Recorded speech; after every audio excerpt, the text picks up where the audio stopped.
Sebelum kita lanjut, jangan lupa like, comment, subscribe, dan nyalakan notifikasinya agar tidak ketinggalan info terbaru lainnya. Semoga bermanfaat.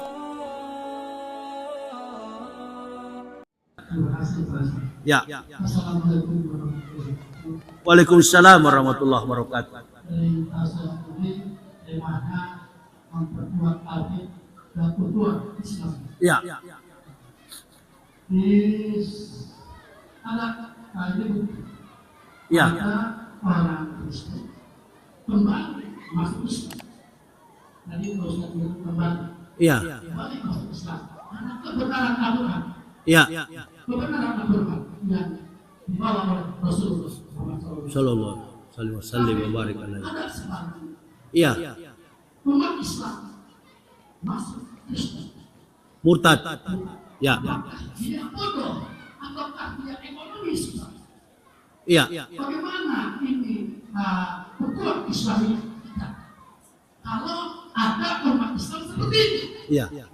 karena tauhid adalah fundamentalnya akidah. Iya. Bagaimana Ustaz? Baik. Baik. Tadi saya sudah jelaskan, Pak Haji. Saya sudah jelaskan. Kalau orang Islam murtad, saya jawab dulu ya. Saya selesaikan. Beliau bertanya, ada orang masuk Islam, kebanyakan yang masuk Islam itu argumentasinya cukup jelas. Argumentasinya sistematis, kontekstualis, teologis, dan rasional. Selalu mempunyai referensi Quran atau hadis. Dan mereka dari kotor menjadi bersih. Itu orang dari kafir masuk Islam. Dari kotor jadi bersih. Jangan dulu lihat konteks teorinya dulu. Tapi secara fisik orang ini jadi bersih. Satu, contoh saya. Saya umur 36 tahun masuk Islam. Waktu itu saya ketua sekolah tinggi teologi Calvinis. Saya pemimpin gereja dan di bidang akademik. Saya mempendetakan para pendeta. Omong kosong semua itu mereka fitnah saya. Ini buktinya ada. Ini saya mewisudahkan para pendeta. Dokumen saya jelas. Maka saya bebas di pengadilan. Saya tunggu tuh Esra Soro itu hadir di pengadilan.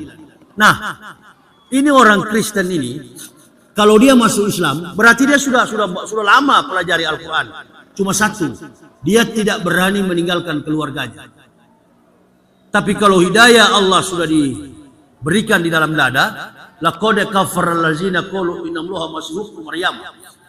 Kalau orang sudah sadar betul, laqad kafara allazina, ya, ketika Allah turunkan ayat-ayat yang memberi penjelasan, dan Allah wallahu yahdi may yas'au ila siratim mustaqim, lalu Allah kasih hidayah, berarti dia sudah pelajari Al-Quran.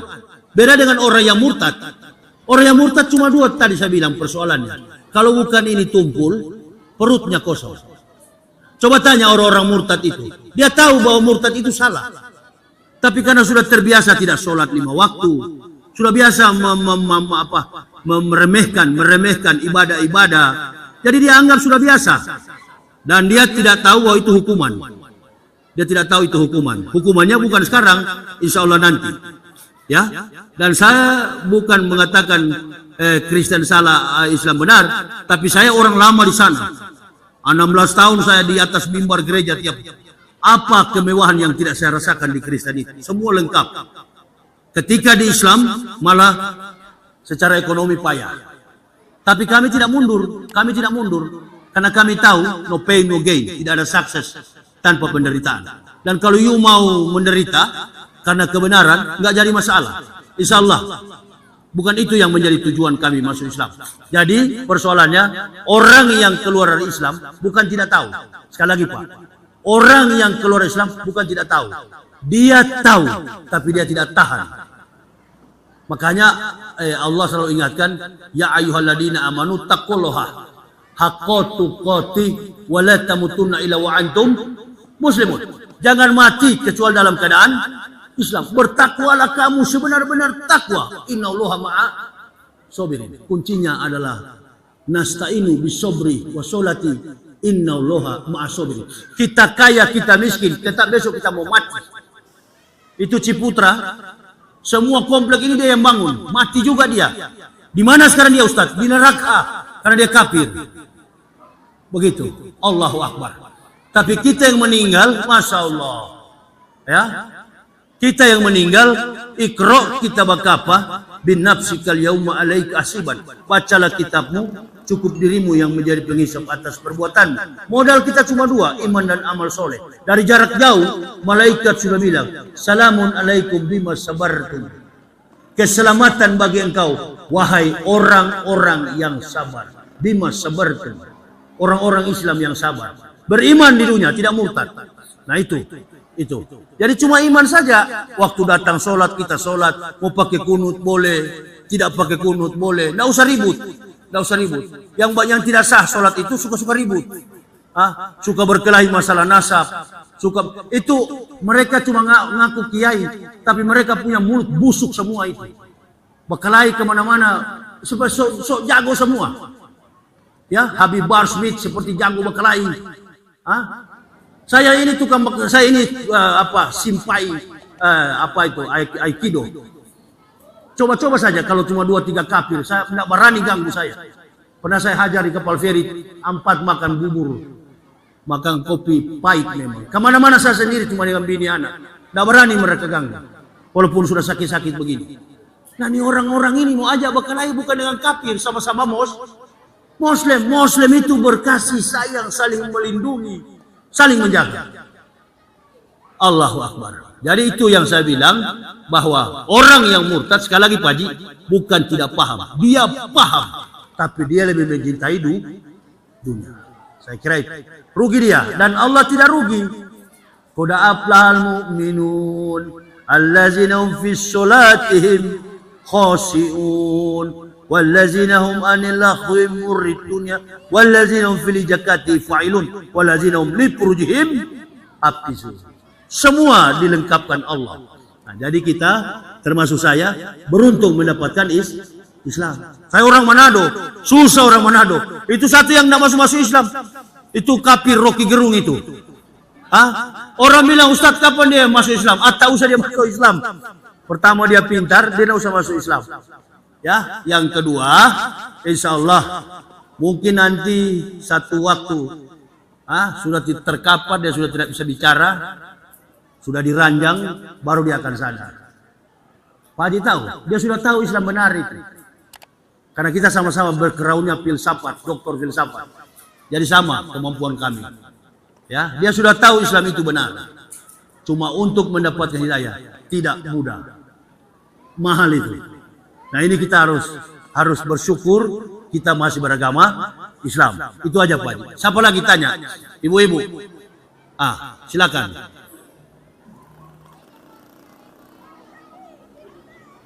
Berdiri Bu. Ya, berdiri Bu. Ya.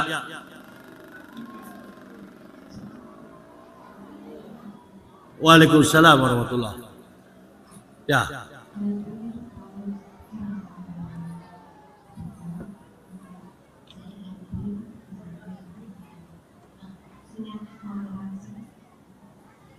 Aduh,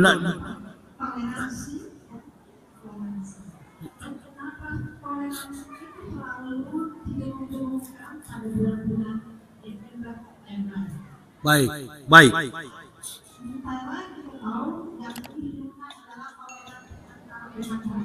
Ya.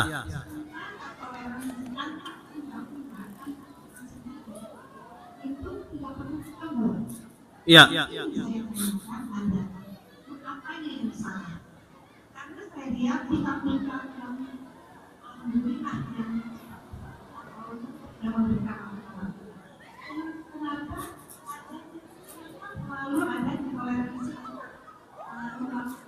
Ya, internal Muslim. Baik. Iya. Baik. Terkait dengan kata toleransi. Toleransi itu kata Ibu bahwa yang Ibu tahu toleransi antar umat beragama dalam tanda petik quote and quote konteksnya adalah beda agama. beda agama. Tapi yang terjadi adalah justru sama-sama Islam, sama-sama Muslim. Itu tadi saya bilang, ada gambar besar di belakang kita. There is a big picture on the back. Bagaimana caranya menghancurkan, menenggelamkan Islam yang besar ini supaya tenggelam bersama-sama dengan zaman ini. Itu.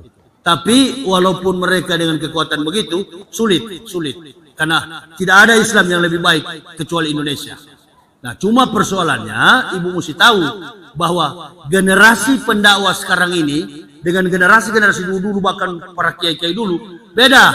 Tadi saya bilang dua karakter pendakwah sekarang, penjilat dan pengecut. Penjilat dan pengecut.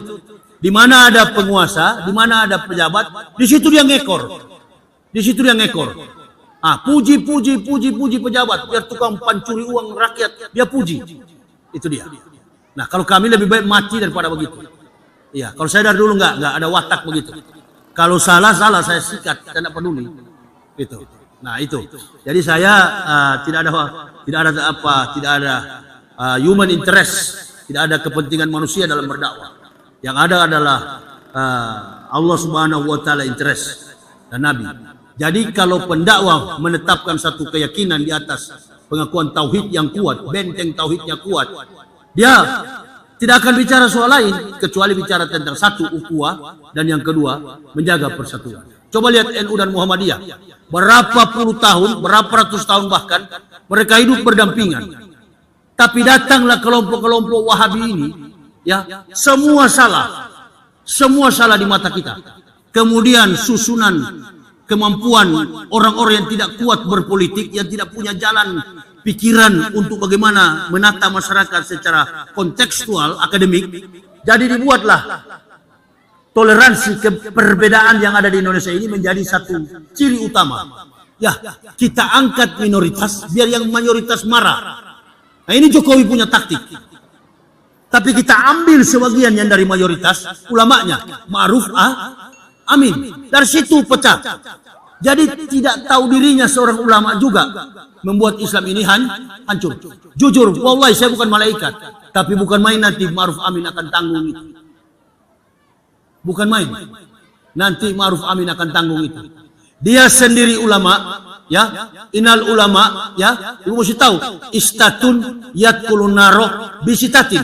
Ada 6 golongan masuk neraka karena 6 perkara. Yang pertama, al-umara'u bil ju'uri, penguasa sewenang-wenang. Yang kedua, wa ahlu rustaqi bil jahli, orang kampung karena bodoh. Yang ketiga, wadahkinu bil kibri, wa tujaru bil hianati, wal ulama'u bil hasad. Ulama yang dengki, yang iri, hasad. Nah, ini yang terjadi dalam kehidupan kita, sehingga toleransi yang kita harapkan tidak terjadi. Contoh, ini satu ini dipecat dari mundur bukan pecat ya. Ini si turunan ke-9 ini dari Kiai Iblis. Ini Miftah ini. Dari dulu saya sudah bilang dia bukan kiai itu. Dia tukang jilat, dia penjilat. Ini dia bawa uang kemana-mana. Sombong sekali kalau ceramah. Dan saya sudah bisa lihat watak orang watak bajingan preman, watak preman dari rambut, dari cara dia ngomong, dari anggukan kepala. Karena saya belajar psikologi. Ya, saya lihat dari anggukan kepala, sombong orang kampung, sombong orang kaya, dan sombong orang susah, beda jauh sekali, Bu. Saya juga tahu Jokowi bukan sarjana, dari cara dia menyeka keringat. Pakai wiskap, dia pakai siku. Ini sebenarnya seorang leader itu, seorang pemimpin, ketika dia berkeringat, dia lepas kacamata, dia ambil tisu, dan mic nggak pernah ke tangan kiri, selalu ke tangan kanan. Itu seorang yang terdidik secara leadership. Nah, yang kedua, pemimpin tidak pernah mencari pengikut yang mengikut. Nah, inilah persoalannya. Bagaimana supaya banyak orang ikut, pengaruhi, pecah di sana, pecah di sini, pecah di situ. Angkat ustadz-ustadznya, mana yang paling mayoritas di Pulau Jawa, itu yang diangkat. Contohnya Miftah itu diangkat jadi ustadz karena dia paling disukai oleh kelompok grassroots. Kemudian kebetulan di Jawa yang paling banyak orang suka dia adalah grassroots. Grassroots ini menguasai hampir seluruh parlemen, bahkan threshold presidensial. Nah, ini jadi secara voting menjadi kuat bagi seorang kandidat. Tapi secara imajinasi dan kualifikasi, kompetensi, kemampuan, kalkulasi matematik Prabowo sudah tahu nih orang tidak berharga, artinya preman. Mereka tahu itu. Mereka tahu. Tapi bagaimana supaya dapat, yang penting jadi presiden. Nah, ada satu kalimat saya tidak suka ke Prabowo. Saya yang pilih Gibran. Saya yang pilih Gibran. Bukan Gibran punya mau. Nah, tadinya kita puji Prabowo ini. Sudah berhasil. Terus saya bisa bayangkan, berarti nafsu Prabowo ini yang penting jadi pemimpin. 2 kali kita perjuangkan Prabowo sampai keluar masuk penjara. Ternyata wataknya seorang jenderal tidak bisa menjamin. Ya, tidak bisa menjamin. Karena itu kita mesti didik anak kita dari kecil, belajarlah jujur terhadap agama ini dan jujur terhadap negara. Dari sekarang kita didik. Ya, sampai ada bilang kita harus bikin surat sertifikasi pendakwah. Tidak bisa dong. Ini bukan Malaysia. Ini negara yang dikelilingi ribuan, ratusan ribu pulau. Tidak cocok bersertifikat. Sertifikat apa? Supaya katanya pendakwanya cinta terhadap nasionalisme, terhadap Indonesia, cinta kepada agama. Sudah, jangan diajar itu. Termasuk saya anak tentara loh, Bu. Sebelum pergi ke sekolah, angkat kaki kanan, tangan taruh di kepala, ucapkan Pancasila. Nggak salah. 1. Ketuhanan Maha Esa, 2. Kemanusiaan yang lebih berharap, 3. Persatuan Indonesia, 4. Kerakyatan yang dipimpin oleh hikmat kebijaksanaan dalam permusyawaratan berbagai, 5. Keadilan sosial bagi seluruh rakyat Indonesia. Undang-Undang Dasar Negara Kesatuan Republik Indonesia. Dengan ini semua kami hafal baru pergi ke sekolah. Nah, ini orang-orang ini Miftah ini coba suruh hafal. Nah, ini turunan ke-9 ini. Turunan ke-9. Jadi Ibu jangan pernah berharap kalau Prabowo masih betul-betul jadi kaki tangannya Jokowi, maka sama saja model negara ini. Justru yang ke depan kita yang sakit, kita yang susah. Percayalah, kami ini pendakwah suka keliling. Baru tadi malam kami baru pulang dari Makassar. 1-2 hari kami akan ke Riau lagi. Percayalah, kami ini tukang keliling, kami tahu persis komisi jamaah. Namun, ibu bapak mesti sadari, di daerah-daerah beda dengan kita yang ada dekat kota Jakarta. Daerah-daerah itu tetap makmur dan diberkahi hidup mereka. Ini yang Indonesia tak boleh dirubah. Ya, biar Prabowo tak boleh mempengaruhi fundamental masyarakat Indonesia. Berdaulat, adil, makmur, sejahtera. Jadi di daerah-daerah itu nggak akan terpengaruh. Bukan Malaysia ini, Malaysia negara kecil. Indonesia ini negara keempat terbesar di dunia setelah Amerika. Jadi sulit.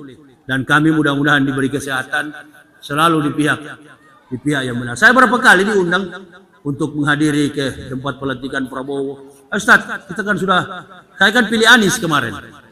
Begitu Anies gagal, tidak bisa jadi presiden. Nah, mencoba untuk maju jadi gubernur. Salah juga Anies, enggak boleh, gengsi. Kenapa juga maju sebagai gubernur? You punya satu makom yang sudah tinggi, juga adalah rivalnya Prabowo dan Ganjar Pranowo, bertarung secara rival presiden. Kenapa turun ke tingkat gubernur? Karena Anies tidak ngerti politik. Nah, ini dia. Saya sedikit banyak tahu politik karena pernah hidup dengan bangsa biadab, Bani Israel. Jadi tahu persis kehidupan ini. Jadi ibu bapak, saudara-saudaraku, kalau bertanya kapan akan rukun, tunggu aja Anies jadi presiden baru rukun. Lihat Jokowi peduli terhadap Islam, peduli. Prabowo tidak peduli. Prabowo sebelum dia ke luar negeri, saya sudah ada YouTube saya. Prabowo ini jarang dalam negeri, akan terus ke luar negeri. Betul kan? Nah, dan Jokowi, kenapa saya katakan peduli? Peduli bukan andil, peduli bukan bela orang beragama, tidak.